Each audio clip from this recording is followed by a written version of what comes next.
তুই আগে এটা বল যে পবিত্র কোরআনে আল্লাহ এটা বলেছে কিনা যে মুশরিকদেরকে তোমরা আশ্রয় দাও, সাহায্য চাইলে তাকে সাহায্য করো। বল আল্লাহ কোন জায়গায় বলেছে যে তোমরা সন্ত্রাসী তৈরি করো, তোমরা সন্ত্রাসী হও, তোমরা সন্ত্রাস করো, বিধর্মীদের সঙ্গে যুদ্ধ করো, বিধর্মীদেরকে হত্যা করো, কোন আয়াতে বলেছে পবিত্র কোরআনের? আরো একটা রুচিকর মন্তব্য যে এই পবিত্র কোরআন নাকি ইবলিস লিখেছে, শয়তানে লিখেছে। নদিয়া জেলার হরিণগাঠার বিধায়ক ওয়াসিম সরকার, সে আমাদের পবিত্র কোরআনুল কারীমকে নিয়ে কুরুচিকর মন্তব্য করেছে। আমি আবেদন করব প্রত্যেককেই, পশ্চিমবাংলার প্রত্যেকটা জনসাধারণকে, যে আপনারা আপনাদের থানাতে, নিজ নিজ থানাতে গিয়ে আপনারা এই কুলাঙ্গার বিধায়ক ওয়াসিম সরকারের নামে এফআইআর করুন। কারণ ভারতবর্ষের সংবিধান আমাদেরকে সেই পাওয়ার দিয়েছে, সেই ক্ষমতা দিয়েছে, নিজ নিজ ধর্ম যেন প্রত্যেকটা মানুষ নিজে নিজে পালন করতে পারে, সেই অধিকার কিন্তু ভারতবর্ষের সংবিধান আমাদেরকে দিয়েছে।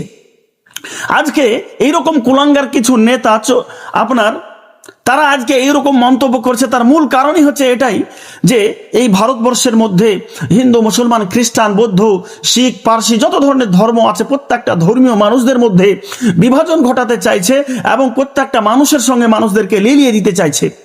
যেমনটা ইংরেজ পিরিয়ডের সময় হয়েছিল, ইংরেজরা চেষ্টা করেছিল যে মানুষদের মধ্যে ধর্মযুদ্ধ যদি লাগিয়ে দেওয়া যায় তাহলে তারা ভারতবর্ষকে বেশি দিন শাসন করতে পারবে। এইরকম আজকের বিজেপি সরকার তারা চাইছে যে হিন্দু মুসলমানে একটা লড়াই লাগিয়ে দিলে পারে আর ওরা লড়াই করবে, ওরা মরবে, কিন্তু এই দিক থেকে সুবিধা লুটবো আমরা।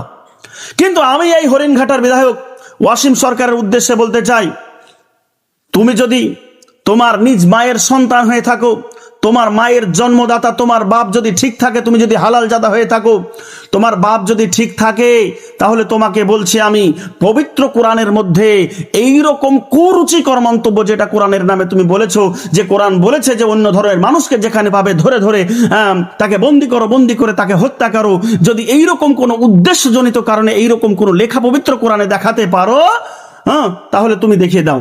আর যদি না দেখাতে পারো, প্রকাশ্য সোশ্যাল মিডিয়ায় তুমি যেইভাবে বলেছো ওইভাবে তোমাকে ক্ষমা চাইতে হবে। যদি তুমি ক্ষমা না চাও, আমরা ভারতবর্ষের সংবিধান আমাদেরকে যে গণতান্ত্রিক প্রক্রিয়া দিয়েছে, এই গণতান্ত্রিক প্রক্রিয়ায় আমরা নিজ নিজ থানায় এফআইআর করব এবং প্রয়োজন হলে হাইকোর্ট, প্রয়োজন হলে সুপ্রিম কোর্ট পর্যন্ত যাব, কিন্তু তোমাকে ক্ষমা চাইতেই হবে। তুমি কোরআনের নামে মিথ্যা কথা বলবে, মানুষদেরকে ধোঁকা দেবে, মানুষদেরকে বোকা বানাবে, আর যারা মুসলমান আছে তারা তোমার ওই কথাকে মেনে নেবে, এটা হতে পারে না। ওয়াসিম সরকার, তুমি পড়ো নাই? পবিত্র কোরআনের মধ্যে লেখা নাই? আল্লাহ পাক রব্বুল আলামিন কি বলেন নাই? ওয়ালা তাফগিল ফাসাদা ফিল আরদে, যে তোমরা জমিনের মধ্যে যুদ্ধ সৃষ্টি করার, যুদ্ধ বিগ্রহ ঘটানোর তোমরা কোনো পরিকল্পনা করো না, তোমরা কোনো ইচ্ছা করো না, এইরকম মন মানসিকতা তৈরি করো না। কারণ ইন্নাল্লাহা লা ইউহিব্বুল মুফসিদিন, আল্লাহ পাক রব্বুল আলামিন তিনি কোনোদিনই ফাসাদকারীকে, ঝামেলাকারীকে তিনি কোনোদিনই পছন্দ করে না। আমরা মুসলমান আহলে সুন্নাত ওয়াল জামাতের মানুষ, আমরা কোনোদিন জঙ্গিবাদকে সমর্থন করি না, আমরা কোনোদিন একে অপরের মধ্যে মারামারি হোক এটাকে সমর্থন করি না। আমরা সব সময় শান্তি চাই। রাসূল পাক সাল্লাল্লাহু আলাইহি ওয়াসাল্লাম তিনি দুনিয়ার মধ্যে শান্তি দিয়ে, ভালোবাসা দিয়ে, মোহাব্বত দিয়ে মানুষের নিকটে ধর্ম প্রচার করেছে, কাউকে আঘাত দেয়নি। আমরাও তিনারই উত্তরসূরি, আমরা তিনাকেই ফলো করি, আমরা শান্তিপ্রিয় মানুষ। কিন্তু আজকে তোমাদের মতন কুলাঙ্গার বিধায়ক কয়েকটি আছে, যে সব বিজেপি আরএসএস এর দালাল, যারা বিজেপি আরএসএস এর লোক, তারা আজকে এই সমাজটাকে নোংরা করার, নষ্ট করার চক্রান্ত করছে। এটা গেল 1 নম্বর কথা। 2 নম্বর কথা, পশ্চিমবঙ্গের বর্তমান শাসক দল, তার মুখ্যমন্ত্রী মমতা ব্যানার্জি, এই মমতা ব্যানার্জির উদ্দেশ্যে আমি বলতে চাই, আপনার রাজ্যে যখন কোনো মুসলমান ব্যক্তি এইরকম কোনো কুরুচিকর মন্তব্য করে থাকে, ওই ব্যক্তিকে গ্রেফতার করতে আপনার একদিনও সময় লাগে না। একদিন না যেতে আপনি তাকে গ্রেফতার করে নেন, অ্যারেস্ট করে নেন। কিন্তু আজকে ওয়াসিম সরকার এই পশ্চিম বাংলার 30% মুসলমানদেরকে দুঃখ দিল, কষ্ট দিল, ব্যথা দিল, যন্ত্রণা দিল, এত আঘাত দেওয়ার পরও আজ পর্যন্ত আপনি কেন ওয়াসিম সরকারকে গ্রেফতার করতে পারলেন না? এর জবাব আপনাকে দিতে হবে। আপনি যদি এর জবাব না দেন, এটা মনে রাখবেন যে 2026 সালে আপনাকে কিন্তু এই মুসলিম সমাজ প্রত্যাখ্যান করবে। আপনার দিনের পর দিন আপনার যেই রকম আচরণ ভঙ্গিমা দেখা যাচ্ছে, আপনার রাজ্যে শুভেন্দু অধিকারের মতন কিছু লোক আছে, যারা উল্টো পাল্টা মন্তব্য করছে, মুসলিম এমএলএদেরকে বিধানসভা থেকে ঘাড় ধরে আপনার ফেলে বাইরে বের করে দেওয়ার কথা বলছে। এরা আপনার বিধানসভায় ঠিকই ঢুকে যাচ্ছে, এদের বিরুদ্ধে কোনো আপনি ব্যবস্থা নিচ্ছেন না।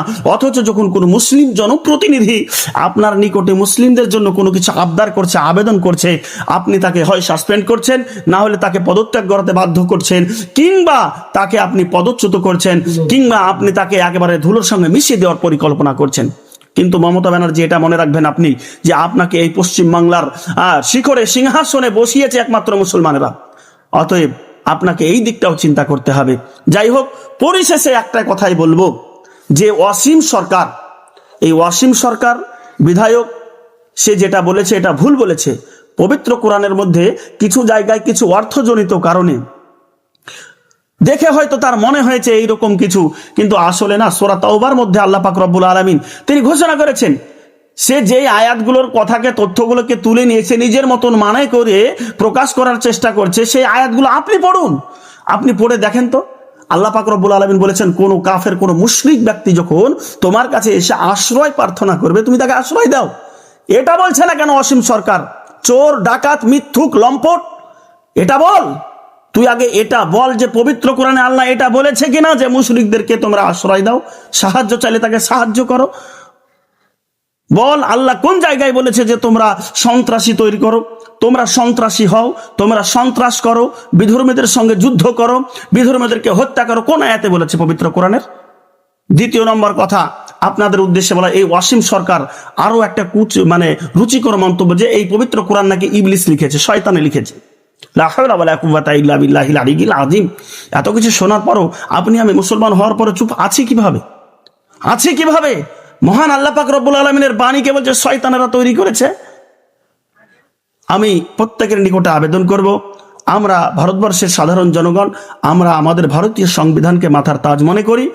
আপনারা আমরা সকলে মিলে আসুন প্রতিরোধ গড়ে তুলি, সংবিধানের আলোকে, গণতন্ত্রের ছায়ায় এসে, ভারতবর্ষের আইন ব্যবস্থাকে সম্মান রেখে আমরা অবশ্যই চেষ্টা করব প্রত্যেকেই যেন প্রত্যেক থানায় থানায় এই নোংরা বিধায়কের বিরুদ্ধে যেন এফআইআর করা হয়। এই আপিল করে, এই আবেদন করে আমি শেষ করছি। একটা কথা মাথায় রাখবেন, ইসলামের বাণী হচ্ছে এটাই, ওয়ালা তাবগিল ফাসাদা ফিল আরদে, যে তোমরা জমিনের মধ্যে যুদ্ধ সৃষ্টি করার, মব লিচিং সৃষ্টি করার চেষ্টা করিও না, ইচ্ছা প্রকাশ করিও না। ইন্নাল্লাহা লা ইউহিব্বুল মুফসিদিন, নিশ্চয় আল্লাহ পাক রব্বুল আলামিন এই ঝামেলা ঝঞ্ঝট যারা করে, যারা এইরকম মব লিচিংয়ের মতন শাস্তির সঙ্গে, পাপের সঙ্গে যারা জড়িত, এদেরকে আল্লাহ পাক রব্বুল আলামিন কোনোদিন পছন্দ করে না। অতএব এটা মাথায় রাখতে হবে, যুদ্ধ বিগ্রহ এটা ইসলামের বাণী নয়। ইসলামের বাণী হচ্ছে শান্তি, শান্তি, শুধুই শান্তি। ইসলাম শব্দের কিছু কিছু অভিধানের মধ্যে অর্থ এটাও পাওয়া যায় যে ইসলাম মানে শান্তি। অতএব সকলে শান্তশিষ্টভাবে আপন আপন থানায় গিয়ে আপনারা এফআইআর করুন, এটাই আপনাদের নিকটে আবেদন করব। আসসালামু আলাইকুম ওয়া রাহমাতুল্লাহি ওয়া বারাকাতুহু।